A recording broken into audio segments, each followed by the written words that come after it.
Hi, and welcome to my little broadcast. The first item up for bid is conditional learning. As we learned in the book and throughout the semester, Pavlov's famous experiment with the dogs, ringing a bell, they salivate over and over because it was food time. Conditional learning in my life and experience is spiders. My parents used to have this hole in their home, and big thing of spiders in there, and I was young and curious and thought I would play with them because they're a little pet. And the next morning I woke up with a big old welt or a little itchy bite and couldn't stand it. This guy right here I found at work one day, gave me the heebie-jeebies. I get little goosebumps all over my arm and I just gross out. Now this one in my life, I saw this guy on my bedsill, my windowsill by my bed, and my goodness did I freak out the whole night. I had that creepy feeling on the back of my neck. I thought stuff was crawling all over me. It's the same thing with conditional learning in the early stages. It's no different than the dogs salivate after they heard the bell because it was food time. Well, every time I see a spider, I get all itchy and I feel like stuff is crawling all over me. It's conditional learning. Some things it could be a good thing, and in this case, I'm not a big arachnophobic, but I don't like spiders. It's one of those deals. But anyway, continuing on, Kohlberg's theory of morality. Now there's 3 levels. The first one is the obedience punishment. This picture was taken in Germany. It's a picture of a little toiletry that they have on the sign of a little kid. Anyway, it's on here because the first level of morality is kids are learning what is bad. If somebody says, is it bad to do this, or is it bad to put my hand on the stove, or whatever it is, their kids are taught to be obedient to the parents. Yes, it is bad. I don't do this because I know or I've been told that it's bad. And that can happen all the way up until their young teens or even their early 20s. You never know. Some kids, it takes a while. But the second level goes into a little bit more elaborative state. It's the interpersonal relations, kind of like the social relations. This is where a young kid or somebody that's growing up on their own, and they're battling back and forth with themselves about what they think is right. Now some kids think and this is an overused topic, but some kids think it's okay to smoke pot. Some kids love the idea. Some kids love the feeling, and others think it's the worst thing in the world and don't ever ask me or anything like that.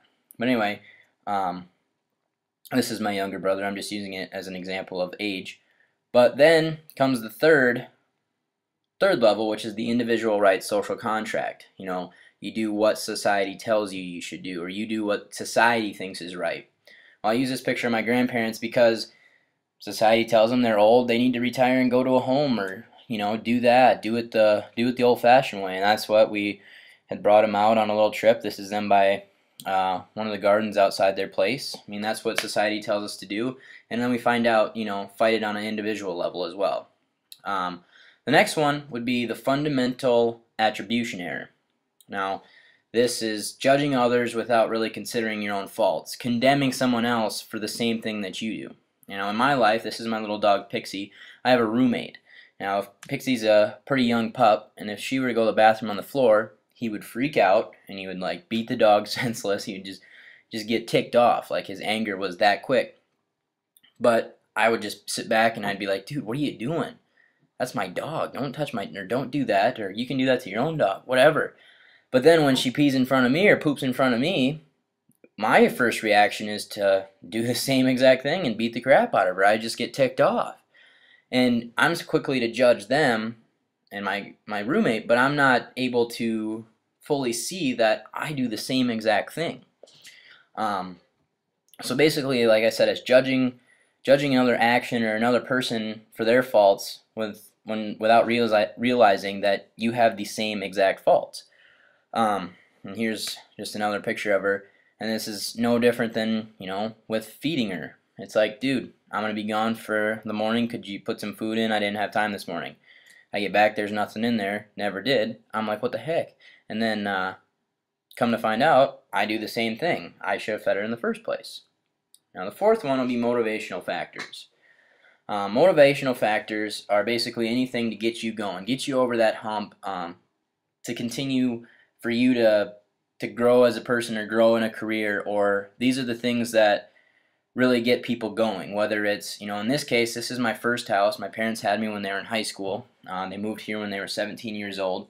I look back at this house, and it's a little one-bedroom. My apartment's almost bigger than this now. I look back at this house, and it motivates me to go for something bigger. And not to, I'm not saying I don't want to make the same mistakes or anything like that, but what I'm saying is this is a motivational factor for me in the sense that I see this, I want more for me and my family. And my parents have got their way to that point now, but it takes a long time. This is another picture of a little pond at my in-laws' backyard.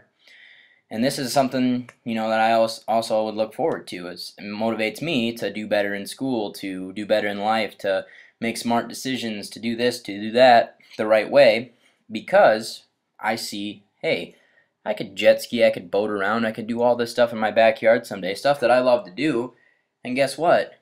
I have it right there. I don't have to worry about, buying a boat or financing something or doing this or doing that. I can just go to the backyard.